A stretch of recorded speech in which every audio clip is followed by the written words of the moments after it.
Также в рамках фестиваля «Зима начинается с Якутии» в столицу республики прибыла монгольская делегация. Уже сегодня в арт-галерее Ургел города Якутска прошло открытие выставки монгольских художников «Моя Монголия». Она продлится с 28 ноября по 2 декабря и представит около 30 работ 3 художниц.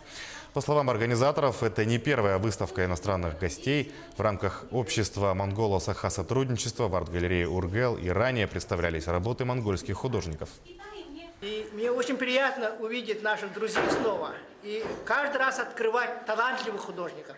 Это очень полезно для нашей молодежи, особенно художников, которые сейчас учатся в артистском институте, художественном училище. Хочу сказать, что уровень выставки очень высокий, потому что здесь представлена графика великолепная, живопись и гобелены из волоса яка, конского волоса, очень интересная техника.